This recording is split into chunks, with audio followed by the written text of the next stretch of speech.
Hello everyone, how are you doing? I hope you got a chance to watch that other video that I had put up, the very first one that was long about fibromyalgia. What did you think of it and what did you learn? Do you relate to it in any way, shape or form? If you do, please drop something in the comments there, or you can right here as well. Disclaimer, I am going to be a bit tired in this and I am going to be catching my breath because of the fibromyalgia. And some other things you're gonna find out in a bit anyway. But yeah,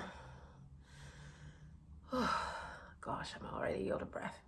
So if you got a chance to look at the very small video I did on IGTV yesterday, Wednesday, you'll realize that it was on something called BIA-ALCL.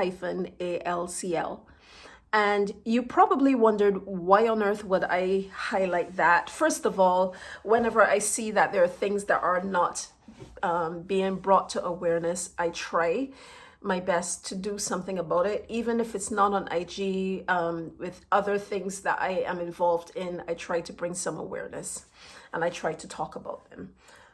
So in this case, I brought awareness to that because no one that I know of seem to have ever heard of BIA-ALCL, including myself. I only finally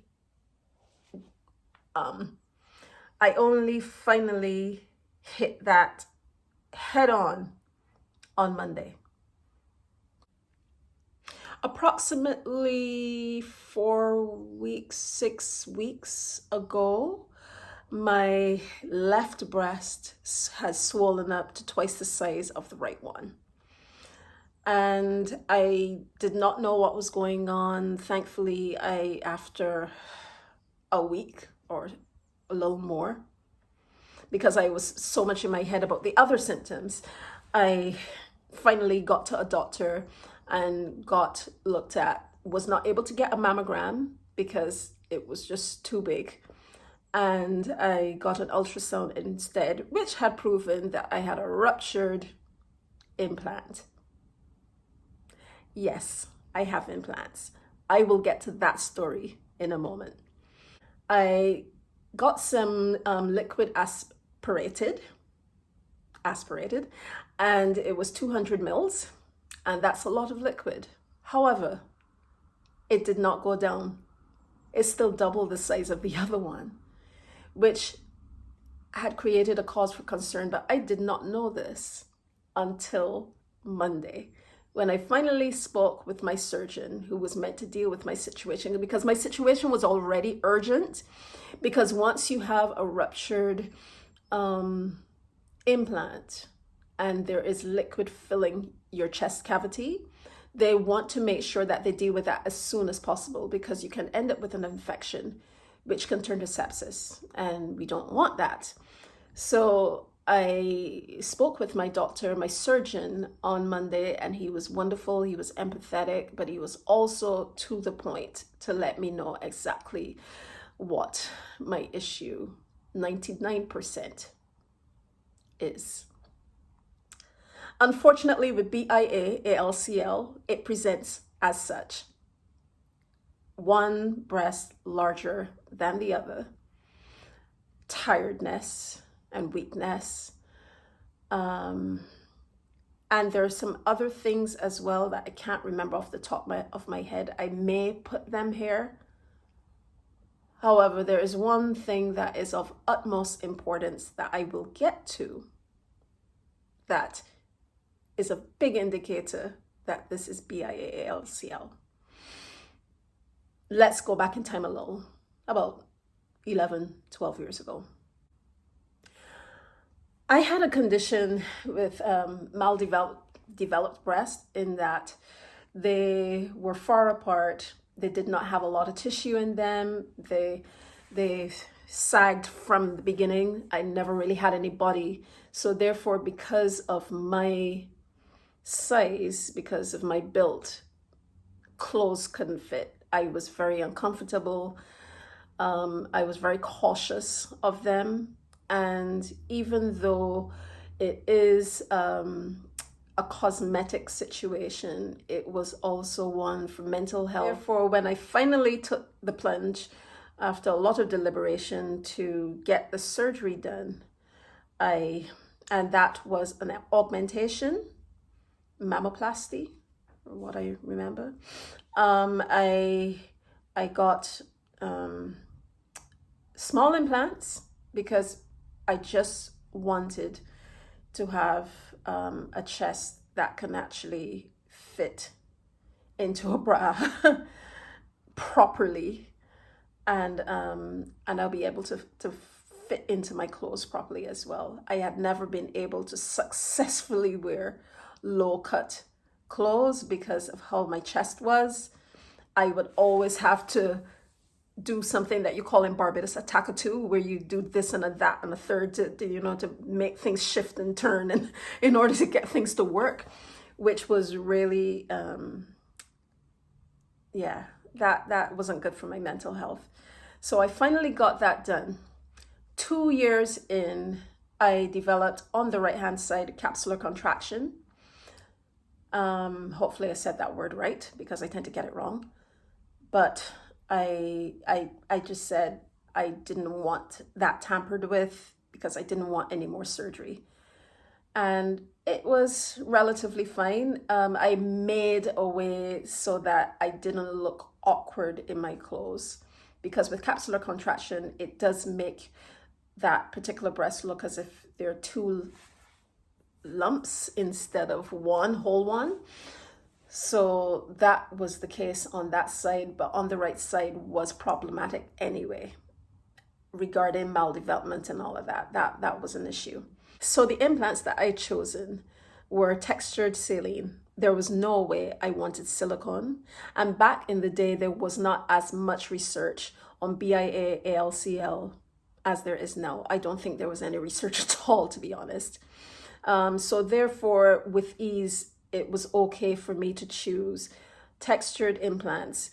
And textured because the implants would have to be put under my muscle, because I didn't have much tissue to work with. And we wanted a situation where the implants would stay in place, so thus the textured. However, I didn't know that it would cause me BIA-ALCL 11 years later. So now fast forward to now, BIA-ALCL is characterized by having implants that are textured. And so, because of the textured implants, that is definitely the perfect, I don't want to say breeding ground. That's not what I want to say. Lost my words, but I'm sure you understand what I mean. For BIA-ALCL to develop. And therefore, this is how things will pan out. I am getting an explant. I am getting a capsulectomy. A total one may not be possible, because if you cannot remove your capsule that forms around the implant, because of the positioning and because parts of the capsule may be attached to organs, say like your lungs and things like that, it means that part of the capsule is going to be left in your body. Your capsule is your body's way of creating a defense. Therefore, the immune system, I haven't researched it yet, so don't take it as gospel, but I do believe that if you had anything else that was foreign in your body, like for instance, heart, a pacemaker or something like that, anything else, that your body would try to find some way to defend itself against that thing, because it's not something homegrown. This is why this type of lymphoma is the lymphoma of the immune system, because this is the way how my body has reacted. This cancer is so rare that most people don't know about it, and I am not even kidding. Even talking to some doctors, they don't know about it because it's that specialized. It's that rare. Excuse me, forgive my voice, asthma. You have to be actually in the right field in order to be aware of it. From my research so far, I may be wrong, but I don't even know if we've reached 1,000 cases in the whole world yet. So the fact that my doctor believes it's very highly likely that this is my problem is interesting. Thus why my surgery is now next week. What's going to happen in my surgery, as I mentioned before, is the explant and the capsulectomy. And they are going to take biopsies of the capsule, and they are going to, excuse me, take some liquid and test that. And there is a specialized test, and I made you aware of that in the very short IGTV clip, but I will place it all here too, or here. But yeah, it is specialized. It's a very specialized test. So specialized that if you do not know, if the right test is not done, you can miss the diagnosis. It isn't that you can do another test to get the diagnosis. So you can actually miss the diagnosis if you don't do that specific test. I want to make this really clear for those of us who have implants or are thinking of implants. We get them for a variety of reasons. Say for me, I was trying to correct my maldevelopment. I did not have a need for big ones. I just wanted to have a female chest that essentially I wouldn't have to fold up anything to put in a bra. So that's why I got them. Others will get them for aesthetics. That's fine. Others would get them for reconstruction. That's fine. Others would get them for any other thing. Transgender situations and transitioning, that is fine. It does not mean that we have issues because we want to have the implants for whatever reason. And stigma about that needs to end. Also, what needs to end is the lack of awareness for all of these types of problems, say like this particular cancer, which is not breast cancer. It is cancer of the immune system, and people don't know about it. Of course, in this country, in the UK, I've learned in my research again that they've stopped textured implants, which would show why this thing is not a good thing to have and why it's so rare, because they're not using them anymore, but there are folks like myself who have had the implants for quite some time at a time when this research was not done. So that's something to pay attention to. But yes, let's raise awareness. Let's stop the stigma. Let's talk about breast implants more. Let's talk about the types. Let's talk about what can happen as a result. Say like on my right side with the capsular contraction, anything can happen. Capsular contraction, by the way, happens more with smooth implants. Mine happened with textured. So that's an interesting point to note. And that's something that my doctor also made me aware of. But yes, let's start talking more about this seriously. Here, I just wanted to raise your awareness to breast implant illness, which is also another illness that you can get with breast implants. Also, with breast implants, it can raise your risk of developing autoimmune disease. This is not going to be an easy road for me.